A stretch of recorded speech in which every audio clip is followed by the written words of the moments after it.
It's time. My name is Christopher Shipley. I'm an attorney and policy advisor with INCOMPAS, and it is my great privilege to introduce our next panel, which is entitled Unleashing 12 Gigahertz for the 5G Future. I'm going to sit over here, if you guys don't mind.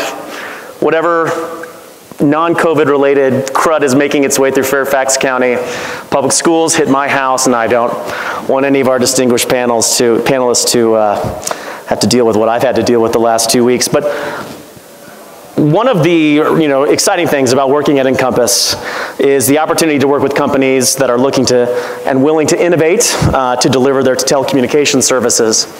And the 12 gigahertz band represents just such an opportunity to innovate. I think anyone who attended the last session had an opportunity to hear our CEO, Chip Pickering, talk with Dish's Tom Cullen a little bit about the 12 gigahertz band. INCOMPAS over the last 2 years has been participating with these three companies as part of the 5G for 12 gigahertz coalition.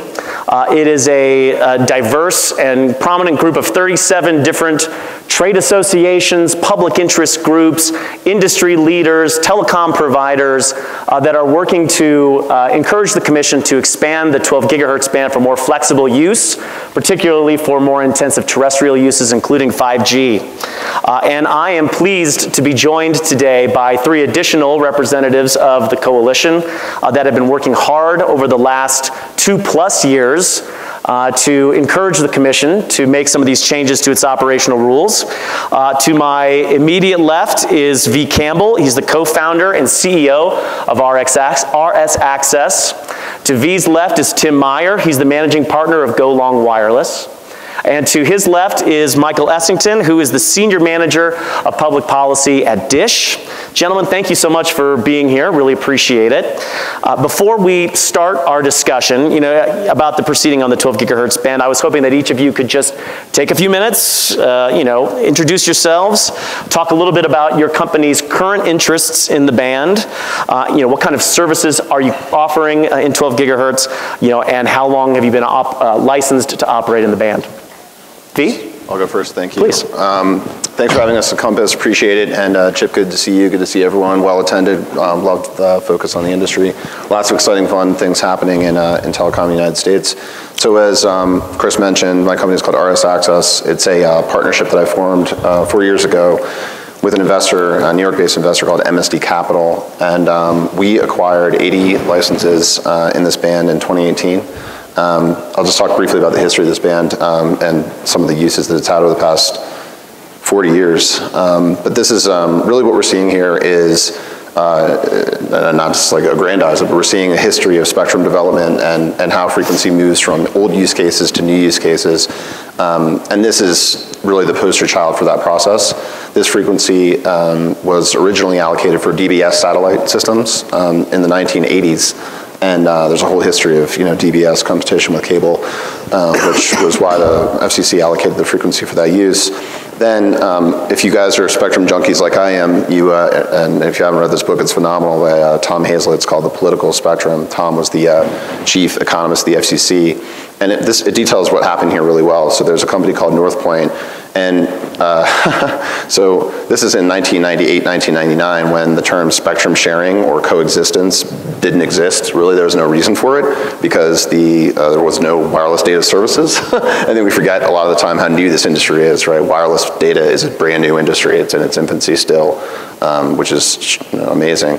But so in any event, this company said, all right, DBS has access to this 12.2 to 12.7, and the satellites are pointing one way, but if we can point our terminals or user terminals in our radio access networks, we can call them that then, and we can use this frequency terrestrially, we point them this way, then we're not going to get any interference.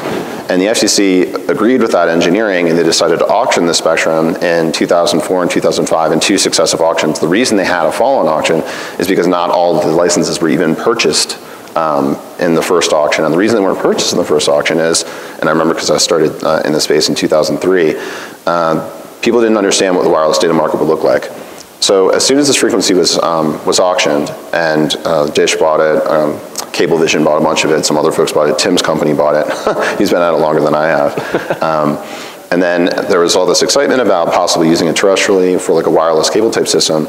And then this thing came along called the iPhone, and it radically shifted Never the way. heard of it. Yeah, well, I mean, at the time it was sort of like, what is this thing going to do? And the carriers, historically had to figure out. They're basically playing catch up ever since, right? Because people are using their devices, at a double-digit annual, compounded annual growth rate, as everyone knows. So. As soon as this frequency was allocated, the companies that were putting frequency in networks had to radically readjust their strategy around frequency. They need to find a lot more frequency. And as a result, this spectrum is what I call the spectrum that time left behind. And the reason that it's problematic is because over the last almost 20 years since this frequency has been allocated, people have been using their devices more and more. And the rules around the spectrum, this is the problem, and this is what we're advocating for in DC. The rules around the spectrum are that, okay, you've got a 500 megahertz spectrum, right? To put it in context, 280 megahertz in the whole C-band auction, right? Not that the spectrum performs the same way that C-band spectrum performs, but 500 megahertz of spectrum that you can use for a one-way terrestrial low power service, which in today's operating environment is insane, right? You never make this, from a policy standpoint, you never say, what are we going to do with this mid-band spectrum, 500 megahertz? Let's use it for a one-way. It's like you've got this city water main and you've got a garden hose level of water that's trickling through. It just doesn't make any sense. So our advocacy before the commission, and we back this up with really complex engineering, it's really straightforward. Hey, let's look at how we can change these rules, because spectrum is finite. It's really hard to get it to market. The users need it. There's a huge amount of possible economic benefits here, and we need to be really, really creative and really, we need to move really quickly in identifying frequency that can be used here. So we think we're really, really close, and we're excited to get this thing over the goal line. Yeah. That's a lot. No, Tim, why don't you go ahead and tell us a little bit more about Go Long Wireless and your use of the 12 gigahertz band. Well, we've been in it since 2004, yeah. So we've got about 49 licenses that we either own or we manage for other small licensees that are like, okay, what do we do? I always realize when I go into a room if I'm the smartest or the dumbest guy in the room, and I'm definitely the dumbest guy on the panel. So I can't talk to you in the level of detail that V just did as far as all of the technology, but what I can say is this, is that one of the things that drives us is we have a passion for innovation. And this 500 megahertz of space that we have available to the country right now has the ability to really add 40% more capacity like that to this whole ecosystem. And I understand that there are some advocates for both sides of either putting 5G mobile or not doing it. But the one thing that's really intrinsically interesting to me is that I've been around long enough to know that there's incredible obstacles that can be overcome. Tom was up here talking about how he was not for something and now they're all in on something. And it is amazing to me, in technology, in this room, there are people who have been advocating for change, and when it finally comes, it's the most amazing thing. So I'm here only to go ahead and express passion for the fact that we can all get in a room and figure out that this spectrum, whatever it is, can be awesome. Yeah, absolutely. Yeah, there you go. And so, Michael, Tom was up here, I think, talking a little bit about the evolution of Dish. I mean, the 12 gigahertz band has primarily been used in Dish's past for DBS, but he was talking about also purchasing the terrestrial rights. Talk a little bit about Dish's interest in the band and its current usage of it. Yeah, I mean, that's right. I won't reiterate everything that Tom said, but in some ways, the 12 gigahertz band it's a Dish story. This is satellite spectrum that we purchased at auction initially for our DBS service, and that allowed us to compete with cable and bring television service all across the country. And it's a service that we continue today. We have millions and millions of customers that use this band. That's how they receive their television service. As was mentioned by V and Tom, we purchased a lot of the terrestrial spectrum in 2004 to 2005, limited by one-way and low-power use cases. And so, we've built out, we've met our commitments there, but we really see an opportunity here to have 5G come into the band for both mobile and fixed as we deploy our terrestrial network and our wireless network in the very stringent commitments that we've made to the DOJ, to the FCC. We think this can play a critical role in helping connect more Americans, provide a better service to the consumers at a lower price point, and really just inject a lot of competition into the wireless space. And I'll underline, we still have millions of DBS customers today, right. And if we thought that there would be harmful interference for those customers by allowing higher power two-way communications, we wouldn't be doing this. Yep. But we see the value for both protecting those DBS customers and also in improving our ability to compete wirelessly. Well, thank you all for sort of setting the stage. I think let's do just a little bit of table setting here for the audience now, just to sort of outline, where the FCC has gone over the last couple of years. So as we've mentioned, the band's currently authorized for DBS, for NGSO fixed satellite service, and then multi-channel video and data distribution services, the work that Tim is doing. Those MVDDS licensees had originally petitioned the FCC to change the rules, some of the operational rules, back in 2016. Now you fast forward to January of 2021, and the FCC under then Chairman Ajit Pai, issued a notice of proposed rulemaking seeking comment on making changes to the operational and technical rules in the 12.2 to 12.7 band to make it more available for more intensive terrestrial uses. Now, by that time that we got to 2021, we saw a great deal of alignment, particularly amongst the members of the panel, about the viability of expanding the band for more flexible uses. So Michael and V and Tim, I apologize, I'm just going to ask these guys just because I know that they're very much involved on the regulatory work that's going on at the FCC. Walk the audience through the current status of that proceeding, that NPRM.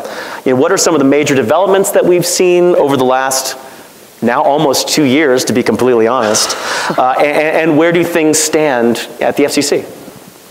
I'll go, yeah. So, and there's, just forewarned here, there's gonna be a lot of alphabet soup here of FCC terms that are thrown. We'll cut through it, I promise. There are a lot of letters. So, to Chris's point, in 2021, which is like almost 2 years ago now, the FCC opened up a notice of proposed rulemaking, which, just for those who don't follow this as closely as I have to, is an more advanced stage than, for example, a notice of inquiry, right, which is an NOI. And they effectively said, okay guys, you got this sort of complex operating environment here, but that said, in their wisdom, the FCC said, things have changed. There's been a lot of technology shifts, that people are using their devices differently. The radio access network side has changed, and it's enabled a lot of frequency, like Tom was talking about earlier, CBRS, and those are all frequency sharing systems, right? And there's even that in AWS 3, and there's that in other bands that people don't really think too much about because it's embedded and it's also with federal users. I should also mention there are no federal users in this band. So the FCC said, all right guys, let's see if you guys can figure this out. And my company took that mandate really seriously, and we hired the best engineers in the world and this is the question that we had them answer, we had them address.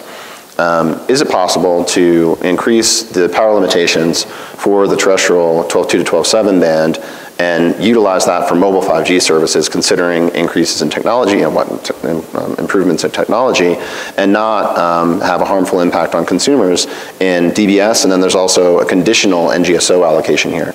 I said, I know there's a lot of letters. So an NGSO is non-geostationary orbiting satellites, or they call low Earth orbit satellites. And they have a conditional allocation within this band. They have a lot of other spectrum. So they said, look, if you guys can figure this out, let's take a hard look at it. And our engineers did take a hard look at it, and this is kind of where like a he said dynamic comes in, right? And it's like, and everybody just sort of acknowledges this. And there's a template for how these frequency conflicts is too strong, these frequency discussions play out.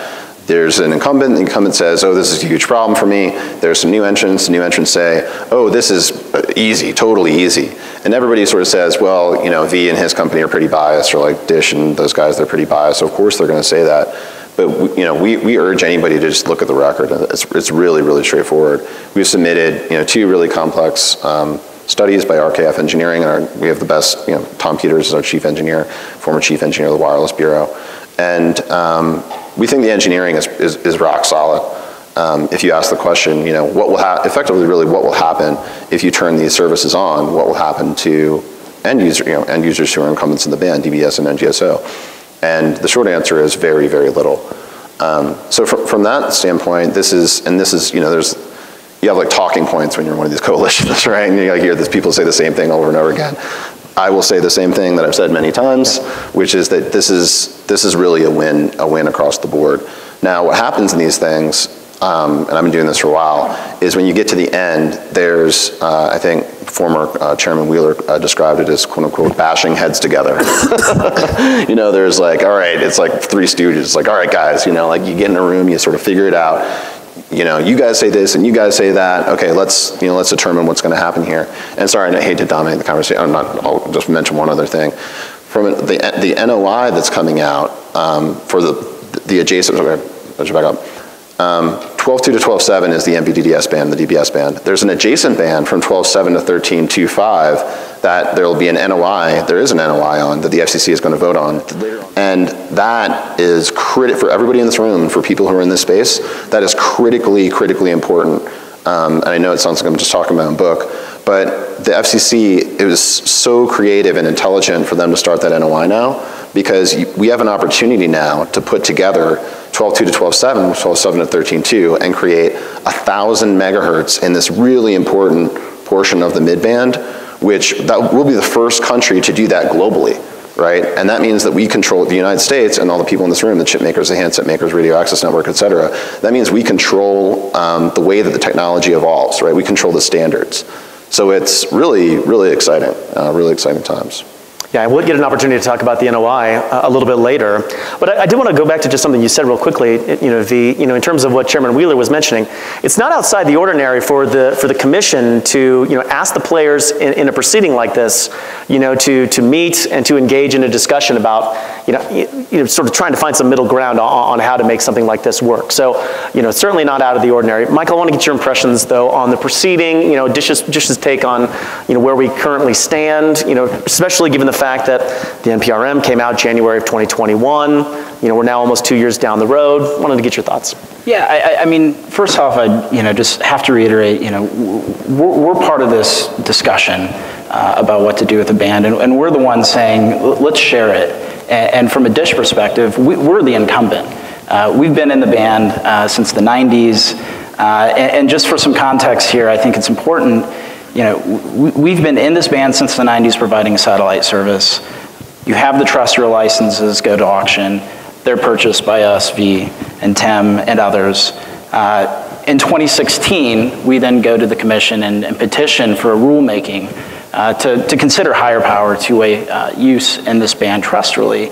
And it's only after all of that that then some of the NGSOs get a conditional grant to use this on a sharing basis with both DBS and with the terrestrial use in the band. So that's kind of the context here for where we've been and where we're going. And there's nothing new that I can say that V's already said. We feel really strongly about the engineering. We feel really strongly that DBS and 5G can coexist, as well as NGSOs and 5G. And we continue to meet with the commission. We continue to stand ready to work with them to answer any additional questions that they have, any sort of areas of pursuit that they are undergoing. We're ready to work with them and be good partners in finding a solution to move this forward, because it really would be a shame to just say, you know what, it's too hard, we're just going to leave the rules as is, and there's 500 megahertz of prime mid-band spectrum just continuing to lay fallow. Yeah. Just one point on that, Chris. By all means. And sorry for jumping in. So when we talk about spectrum sharing, you talk about coexistence. The coexistence in the proposed coexistence band, and this is not taking anything away from consumer services, right? We're talking about DBS, right, which is a television service. Then we're talking about NGSO, which is a nascent service, right? But that's also a consumer service, and that'll be in a bunch of, we think, probably rural areas. So coexistence in this band, and there's no federal user share, coexistence band is all within private parties, right? It's within the purview of private parties. And if you go to conferences, which I go to all the time, I was at a Spectrum conference last week, the carrier, the CTIA and the other carriers are all making a big deal about 3.1. right? They're like, oh, we need to be looking really hard at 3.1, that's great spectrum, and it is great spectrum. But just in contrast to our proceeding, I'll point out that the use case that the military is using for 3.1, and this is like sadly really relevant right now, I think for everybody globally, it's for radar systems that sense incoming nuclear ballistic missiles, right? So like, here comes the missile zooming across. Oh no, 3.1, okay, we need to figure out, can we coexist here? Oh no, there's a consumer use case. Oh, you know, like huge explosion, right? And we're talking about TV, and we're talking about consumer services. So here's my point. There's all this talk about coexistence. If you can't do coexistence here in this really straightforward situation, I have no idea how. I mean, it's a pipe dream to think you can do it anywhere else. And of course, there's like commercial and political considerations, like acknowledge, you know, all those things. That's just the reality. Yeah. But this is comparatively, this is really easy. Yeah.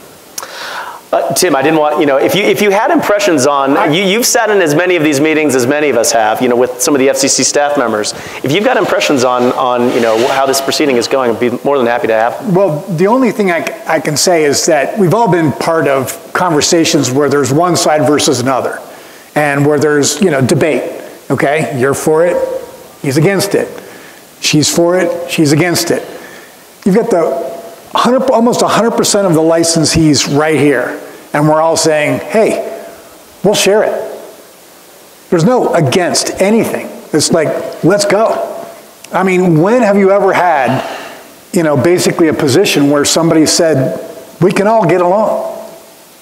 Yeah. And that's a pretty unique thing to be on, and I'm very proud of the fact that we've all done the engineering, we've all done the background, we've all done the use cases, and to keep it real simple, you know, we've looked at it and we've said, look, everybody, DBS, NGSOs, terrestrial, fixed, mobile, we can all get along. Let's just get it done. Yeah. And that's a very unique thing, because there is no nuclear missile coming over that we have to go ahead and take care of, you know? Thank goodness. Yeah.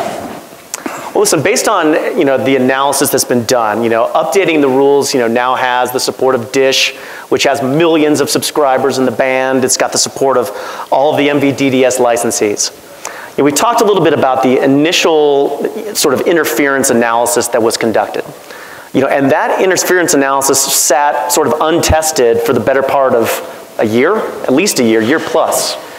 And then this year, at the beginning of this year, we started to see, you know, some additional analysis come up from, you know, the Starlinks of the world, from DirecTV. Is there anything in that analysis that changes your view based on, you know, what you've done and the work that you all have done, the engineering that you've done, that, you know, 5G ultimately is going to interfere with, you know, some of the incumbent services in the band? Well, I would say that this is, okay, so this is just a question of the intersection of policy and technology and commercial interests, right? And all of it sort of all happens simultaneously with those interests all colliding. But then you also have changes that are happening in technology, have changes that are happening in the commercial landscape, such that, you know, the dynamic today, you know, the dynamic 2 years ago or 3 years ago, I mean, to Tim's point, which I think was great. By the way, anybody, usually in my experience, who says they're not the smartest person in the room ends up being like sneak. That's what the person who is the smartest person in the room says, Tim. I think you outed yourself. Well, Tim's one of our best advocates, so he's selling himself short. My point is this, like, things change really rapidly, and someone who's on the other side of the table from you on one day, the next day sometimes they can end up on the same side of the table as you. Yeah. And really that's the conversation that we're trying to facilitate, and it's all, and there's a bunch of constituencies that are powerful, right? The NGSO companies, they do stuff that's really, really cool. I mean, like, I live in a rural part of the country and in Vermont, and I have neighbors who would use Starlink service or the OneWeb service because, you know, you're way up on a mountaintop, you're not gonna get, hate to say for some of the people in this room, really tough to get fiber up there. But, so you know, and that's really key to what Michael was saying too. It's just like, we're not against those providers, we're not against those services. It'd be really easy for us to say, hey, commission, this is not me, right? The commission in black and white, I could go into the history here, but it's really boring. It was like, yeah, we'll give you guys can use this band, but we have this proceeding that was first in time filed. We could easily have come out years ago and said, this is crazy, guys. You know, these guys have lots of other spectrum. And in fact, T-Mobile is on the record saying that they shouldn't be able to use the band. AT&T is on the record saying they shouldn't be able to use the band. That's not me, that's AT&T and T-Mobile. So our point at this point is really very simple. It's, let's come to the table, let's figure out how to use this with the regulators, with other commercial providers, with the NGSOs. Like, you know, we're not against anybody in this proceeding. We're trying to figure out a way forward. Yeah. Michael or Tim? Yeah, you know, I agree with all that. You know, we're in a position that we want to share this. You know, we are the incumbent that stands we have most at risk if we're wrong in our engineering analysis. And I'll just mention, you know, you're very nice when you talked about the engineering analysis that came in on the other side, but you know, the assumptions that were baked into those studies were designed to create a headline that said it's impossible for us to share, you know, studies that assume billions and billions of, you know, DBS customers throughout America when we don't even have billions and billions of people in America. Or, you know, a deployment model that would have, you know, a million high-power macro cell sites in urban areas. So, you know, at some point we need folks to really just to kind of take the gloves off and not sit kind of in the traditional position, which is, you know, I have the spectrum and I'm going to defend it to the very last inch and really just, you know, not come with a solution or with an opening to have a conversation about a solution. And also mention, you know, while it's not represented on the panel, a part of our advocacy at the coalition, it's more than just, you know, the licensees in the terrestrial band that are going to share with DBS and satellite. The coalition's also advocating for, you know, shared use with unlicensed spectrum for Wi-Fi or use it, share it models for places that, you know, maybe Dish isn't going to get to for some number of years in rural areas. So, you know, when you've heard it earlier this morning talking about having fiber to the home, you know, if you have a Wi-Fi system that can't take advantage of the throughput that fiber has because you have a small throughput on a Wi-Fi system, you know, the fiber is not as useful. You know, this is the type of spectrum that can really just open up those throughput from a Wi-Fi perspective so that consumers really can benefit from fiber that we're going to be putting out in the next, you know, decade, thanks to the BEAD program. Well, I appreciate you mentioning the fact that the coalition does have the support of some really, you know, prominent public interest groups in the DC area, Public Knowledge, the Benton Institute, and the New America the Open Technology Institute at New America. They've all jumped behind the proposals, I think, that the coalition has made. But I want to switch now. Say the FCC agrees, you know, and that the 12 gigahertz band, you know, should be opened up for more flexible uses. What's at stake? What are the opportunities? You know, what are the economic benefits of expanding the band? And Tim, I want to start with you. Wow. What would you do with the power if given it? Well, I mean, I think the first thing that most people would do is they would, you know, they'd open themselves up to the fact that there's an awful lot of vendors out there and a lot of smart people in this room that would like to take advantage of 500 megahertz of unencumbered spectrum. And one of the things that I always look for is, you know, what's next? I saw a really cool demo, and I don't know how practical it is, but this Google Starline thing where you can see 3D rendering. You know, you can have a video conference with somebody and it looks like they're just right there in the room, and I'm thinking, crap, we could use that for this. I mean, you know, I'm always like a kid in a candy store when it comes to like, what can we do with it? Because it would be really cool to deploy it.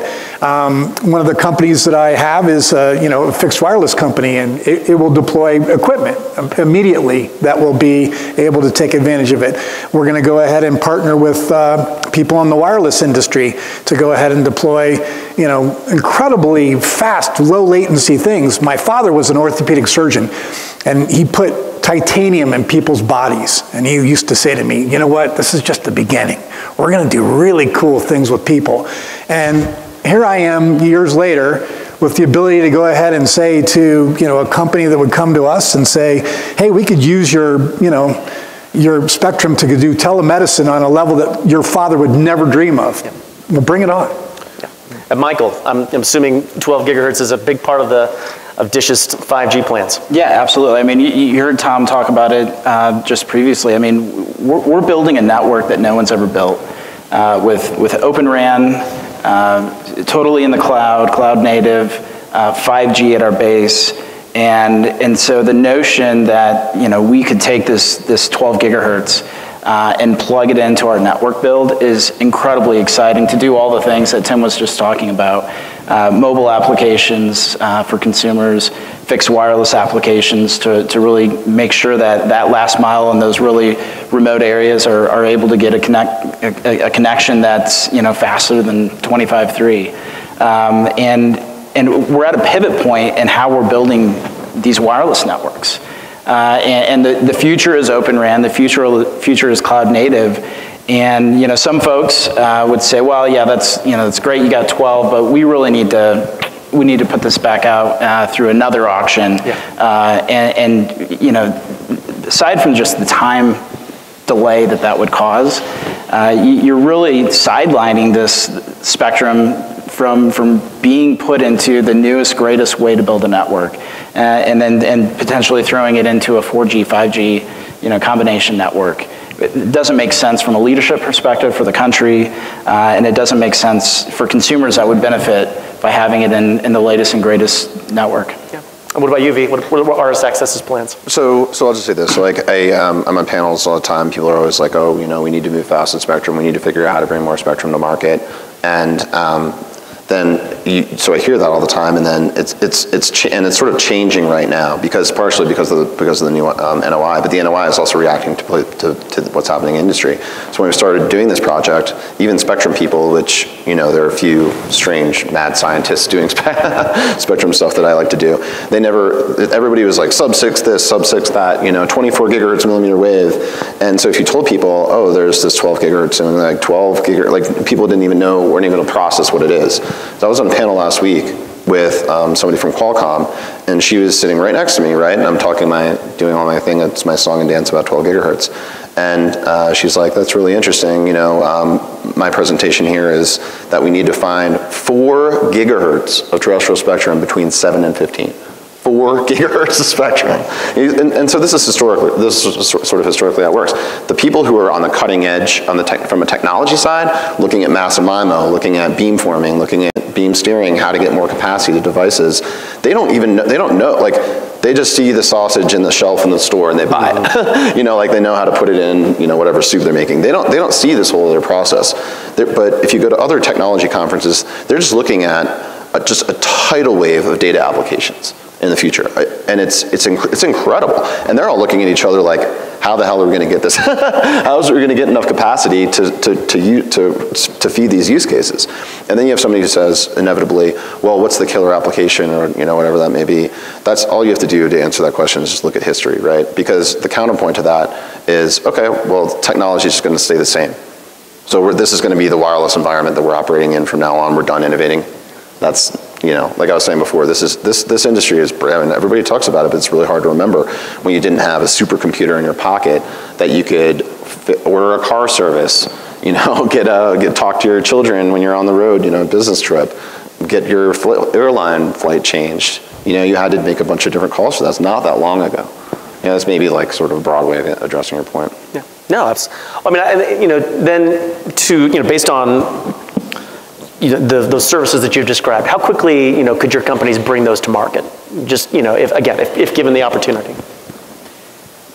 I mean, from a fixed wireless application, very quickly. Yeah. I mean, we're talking months, not years, probably on that. You know, with regard to mobility, getting into handsets. That's a longer process, but an important process to pursue. You got to go to 3GPP, and that's really where, you know, we as a country can assert our leadership in this band and make the rules for how this particular slice of spectrum should operate through that whole process.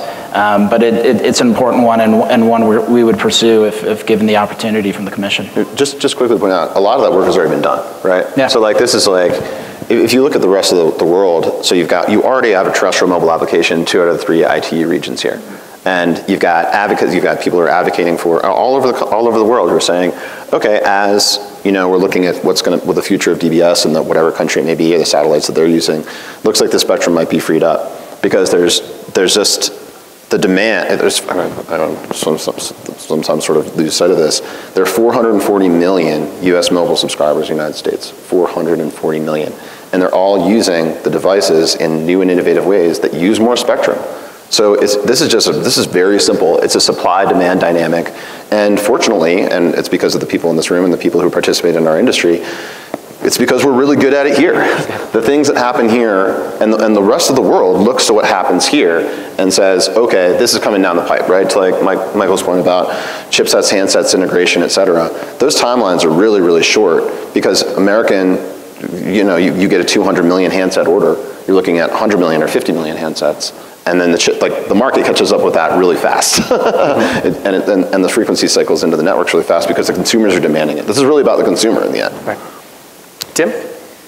Well, all I got to say is if you go and you look at movies that have old wireless phones and VCRs and all that, it makes you almost cringe because you're like, oh my God. I mean, that's so old, but it's not that old. I mean, I guess I'm old, but I remember it. But the fact of the matter is that we're walking around with these supercomputers in our hand and we're thinking, okay, what's the next best thing? Well, I guarantee you in about not that many years, we're going to go ahead and watch movies where people don't have these, where they're walking around with these in their hands and they're like, oh, that's so old. And you think it to yourself, oh, that'll never happen, okay? Well, I got news for you. It will happen. And putting this spectrum out there is going to go ahead and jumpstart, and I hate to be so cliche, but it really will, along with the NOI that's going to happen, a million% more spectrum on the market just in 12.7 to 13.25, it's going to be amazing what will happen. And I hate to be the guy up here going, oh, it's so wonderful and so great and all that, but it really is an amazing situation where we can go ahead and just literally, if the commission rules on this stuff, we could open this stuff up really, really quickly. Yeah.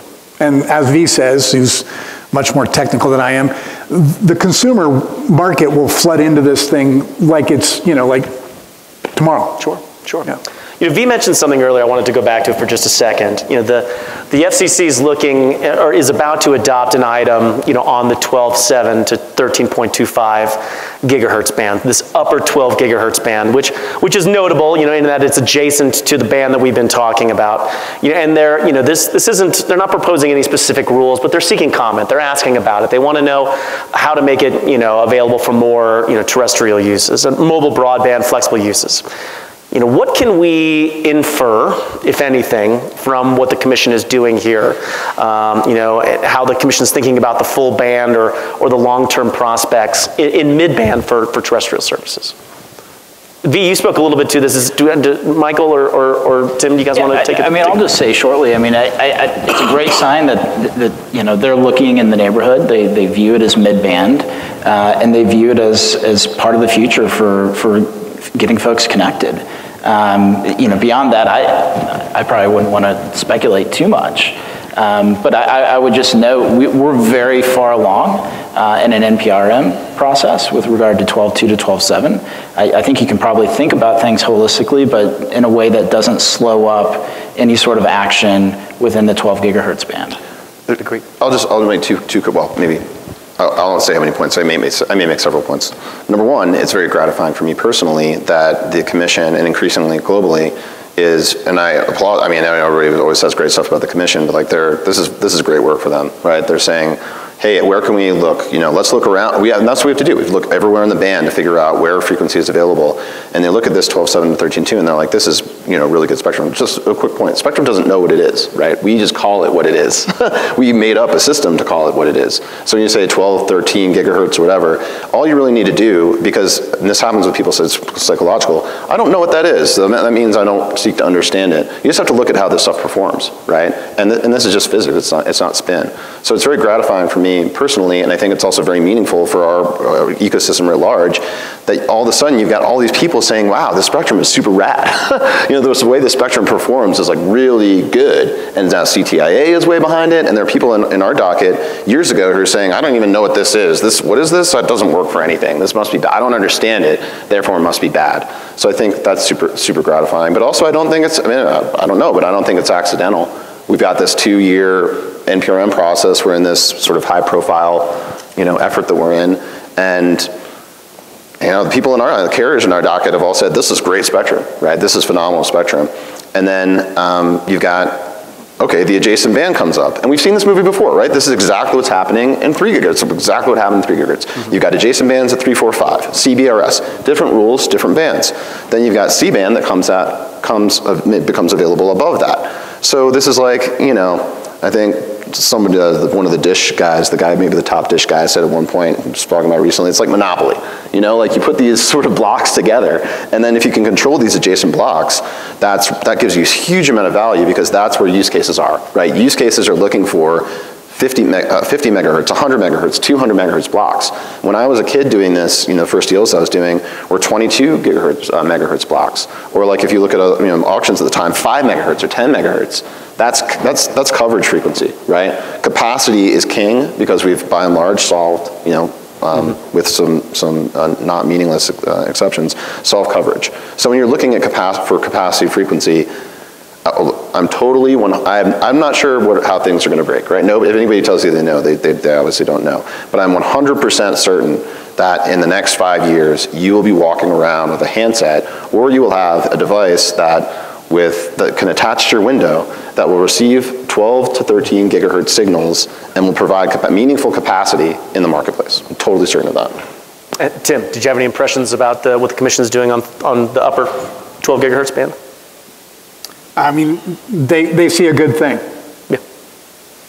Well said. Also, that the 12 gigahertz band is rad. I mean, we have to have a rad reference at some point in one of my panels. I've got one more question, and then I'd like to open it up for questions from the audience. Let's put the prognosticator cap on.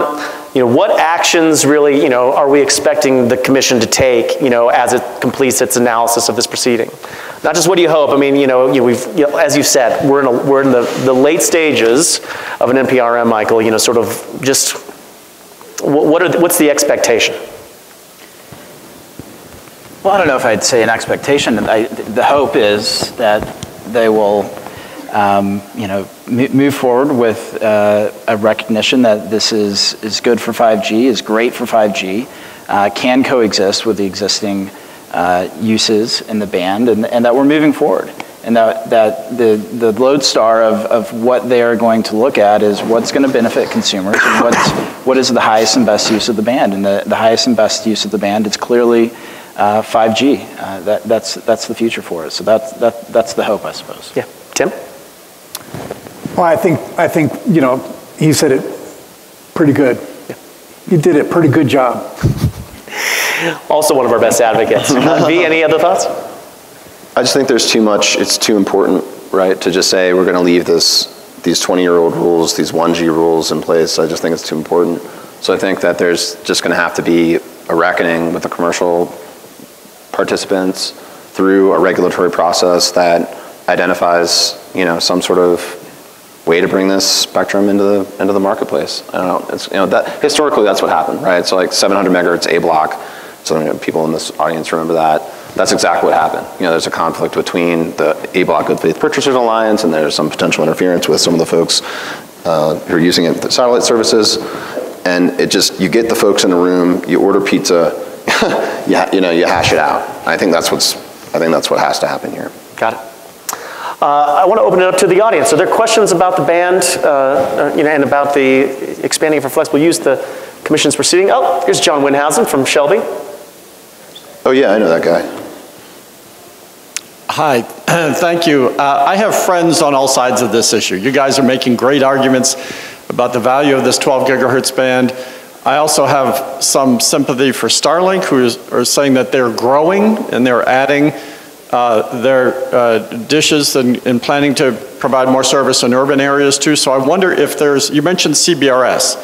And I'm not a spectrum expert, but I understand that GAA portion of the CBRS spectrum is available for unlicensed use, but on a secondary basis, and as a way to share that spectrum. Is that something that could be considered as a way out, a way to resolve this 12 gigahertz? In other words, you guys get the spectrum to use it on a secondary basis to Starlink's service?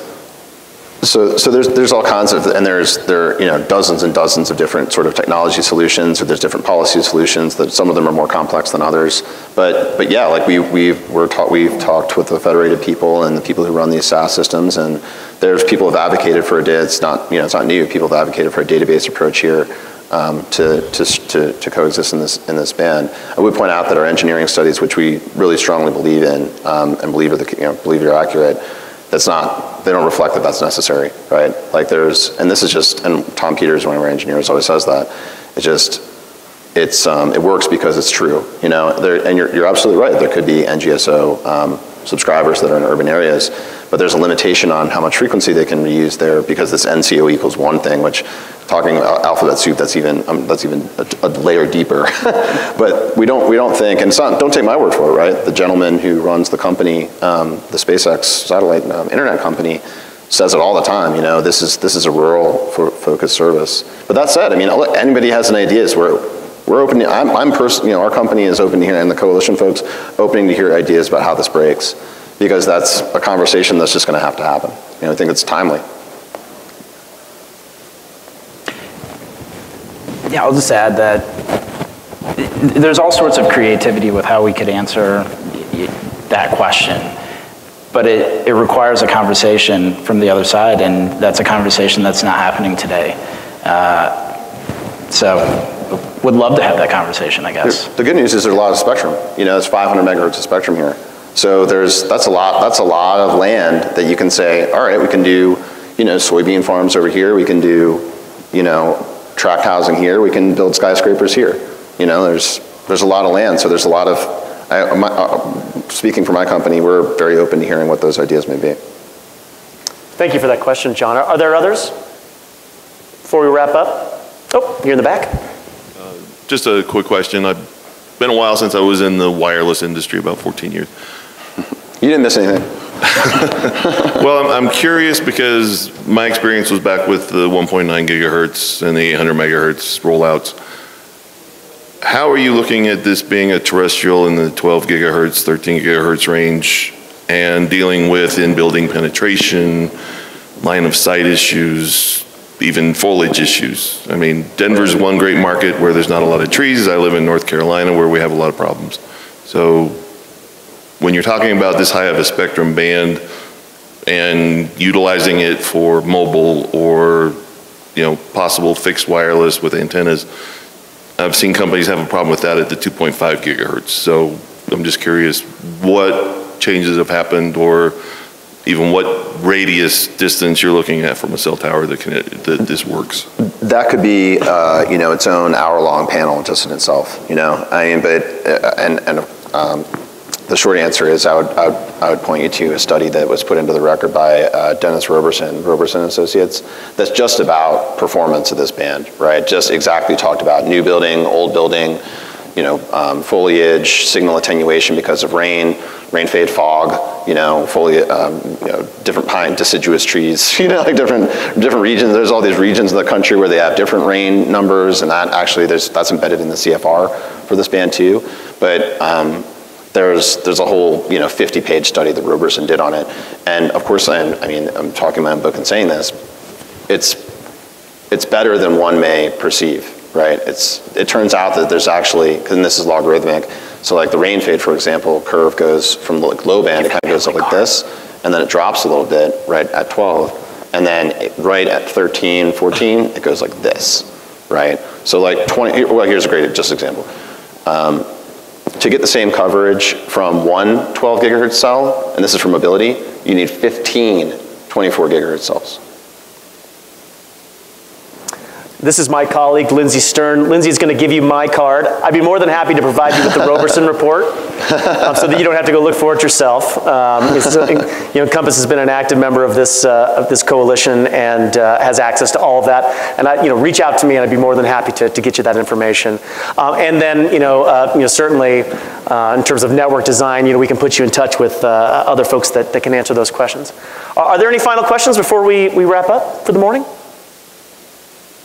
Well, can you all please help me thank my panelists here, V, Tim, and Michael.